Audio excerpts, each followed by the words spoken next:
When I turned 18, my life took a difficult turn. My parents and twin sister decided there wasn't enough space for me at home, essentially forcing me to leave. For the next few years, I struggled with an unstable life, moving from one temporary living situation to another, even living in a tent at one point. I did whatever I could to get by. Despite these challenges, I eventually built a stable life and was able to buy my own house.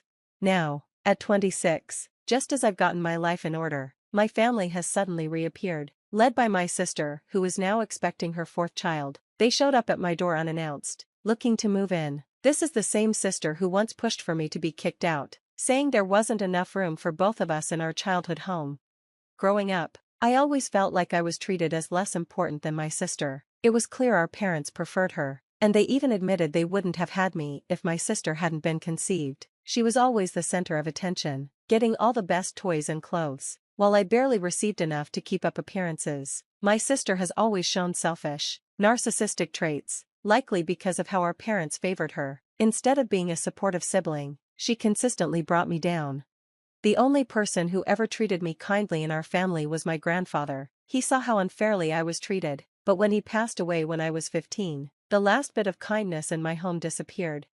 When my sister got pregnant as a teenager, our parents married her off to her boyfriend and brought him to live in our already crowded house. This left me without even a couch to sleep on. My dad sometimes slept on the living room couch, so that wasn't an option either. With nowhere else to go and being told not to ask relatives for help, so the family's dysfunction would stay hidden, I was completely forced out.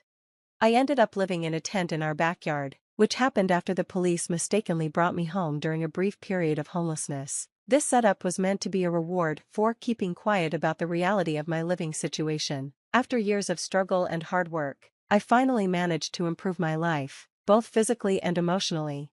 Now, as my family tries to intrude on the life I've carefully built, I'm at a crossroads, unsure how to deal with their unexpected and unwelcome return. They had once offered me a spot to live in their backyard, but only if I cleaned it up first. Despite the mess, which was littered with flour, sugar, and overrun by rodents, I accepted. At one of the lowest points in my life, I saw this as an opportunity and quickly moved in. My sister, on the other hand, was relieved to see me go, pointing out that there wasn't enough room for me at her place. No one even asked where I was planning to go. Transforming the backyard into a livable space was tough, especially dealing with the rodent problem, but I eventually made it work. Unfortunately, the situation forced me to drop out of high school just a few months before my final exams. My friends encouraged me to stay in the backyard and finish school, but by that time, I had already given up on that path. Instead, I focused on working, relying solely on my earnings to get by. Before long, I realized I needed to improve my skills for a better future. My father was a service technician, and as a kid, I often played with his tools instead of toys, helping him with household repairs. That early experience came in handy later, as I decided to invest in my education and eventually got a job at a car manufacturing plant. I worked hard and steadily climbed the career ladder until I became a design manager. Recently, an old friend who was going through a divorce needed to sell his house quickly. Even though I was hesitant at first, the huge discount and flexible payment plan he offered were too good to pass up, so I decided to buy it. I bought a 4-bedroom house and moved in about 3 weeks ago. To my surprise, my estranged family showed up unannounced at my new home. I hadn't had any contact with them for years, and I lived 17 miles away, so their visit was completely unexpected. I suspect a neighbor who still follows me on social media might have told them where I live. When they barged in, my parents expressed pride in my accomplishments, but it felt strange to see them react to me owning a house at 36, especially since they were still renting. My sister and her husband wandered around the house as if they were inspecting it to move in. When I confronted them, they vaguely claimed they were just checking on me. It was ironic that they suddenly showed interest in my life now, when I didn't need them anymore.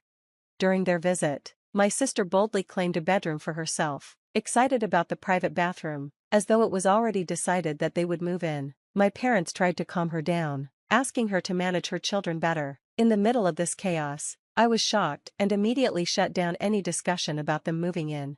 The situation quickly escalated as they started pushing the idea that I had a moral obligation to house my sister because of family duty. I stood my ground, reminding them that it was their responsibility, not mine, to provide for their children. I firmly told them to leave my home. making it clear that I wouldn't feel guilty for their poor planning or lack of space. As they left, I felt a sense of peace knowing I was living on my own terms, free from the pressure of their unwanted expectations. I recalled how, back when I was younger, my grandfather allowed my cousin to sleep on the couch, but when I asked for the same favor, he refused and kicked me out. I vented about how I had struggled, living with rodents in my employer's garage and then in a cramped apartment for 10 years, but no one from my family ever checked on me. When I shared these memories, my mother began to cry and tried to hug me, but I stopped her and insisted they leave. My brother-in-law, JN, told me to toughen up, bringing up his own hard times and saying I had more than enough space in my house since I was single. I sharply told him to stay quiet. My sister cursed at me for raising my voice at her husband, but I stood firm and told them they needed to leave, or things would escalate. I made them leave before they could argue back. My anger was clear. I had endured their toxic and selfish behavior for too long, and now their greed was obvious. I was no longer the obedient teenager they used to manipulate. If they had pushed any further, I was fully prepared to involve the police. To clarify, my sister never once offered to pay rent. She and her husband had been freeloading off my parents for over a decade, and now they seemed determined to do the same with me. Despite the clear strain this put on my parents, they never took any steps to encourage her to become independent. Instead, they tried to dump the responsibility onto me. A week after our first confrontation, my mother returned, but this time she was more direct. She argued that my home had enough room to house my sister and her family, again mentioning how crowded things were at their place. I stayed firm in my refusal. When persuasion didn't work, she shifted to veiled threats, implying that my large, mostly empty house was a security risk, and having family around would be safer and help with household chores. I dismissed her manipulative tactics and told her clearly to leave and not come back. Just a few days later, a neighbor informed me of suspicious activity around my house. He said he had seen a pregnant woman, a man, and a young boy peering through my windows and hanging around the backyard, likely trying to break in. I was grateful for his vigilance, gave him my contact information, and asked him to keep an eye on things. I had planned to install security cameras, but unfortunately, I didn't act fast enough. 5 days later, the same neighbor called to say he thought someone had broken into my home. When I rushed back, I found out he was right. My sister and her husband, John, had entered through a rear window. When I confronted them, my sister tried to justify their actions, claiming they had no other choice and accusing me of being unreasonable. As I processed her audacity, John smugly commented on how easy it had been. I lost my temper and physically confronted him. My sister tried to get between us, and in the chaos, their teenage son hit me over the head with a bottle, leaving me bleeding. The situation spiraled out of control, and my sister called our parents, telling them I was the aggressor. When the police arrived, they began sorting things out while my sister and John frantically apologized, begging the officers not to arrest their son. Despite their pleas, I was ready to press charges against all of them. However, my sister denied the break-in and assault, claiming it was just a family visit gone wrong and her son's actions were only a prank.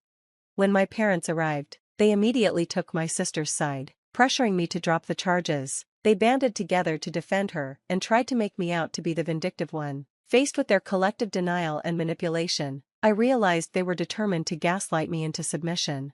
I was determined not to let my family rewrite the narrative of what had happened in my own home. Thankfully, my neighbor stepped forward with a crucial statement, which ultimately led to the arrest of everyone involved in the assault. They spent the night in jail because my parents couldn't afford their bail. The next morning, while they faced trial, I was at the hospital getting treated for my injuries and making sure there were no internal damages.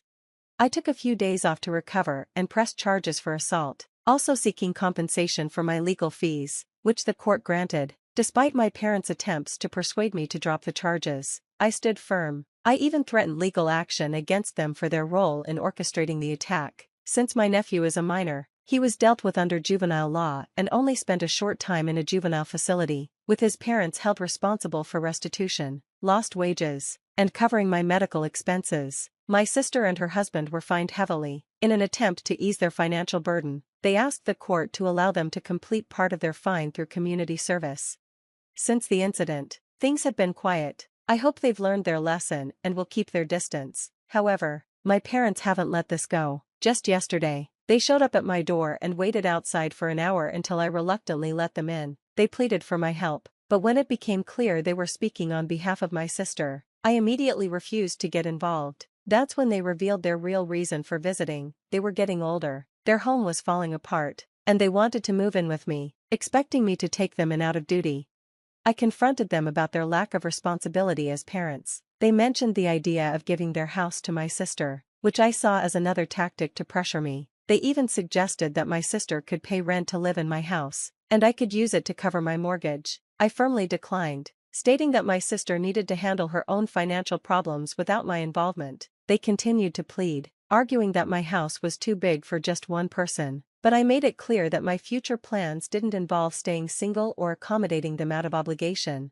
Their attempts at emotional manipulation didn't work. I reminded them of how they had treated me in the past and emphasized that I would not be guilted into giving in. It was obvious they were trying to use family ties to their advantage, but I remained firm in setting boundaries to protect my well-being and future. After they left, visibly upset, I closed the door behind them. Regardless of whatever names they might call me, I resolved not to give in to their demands or let them take advantage of me.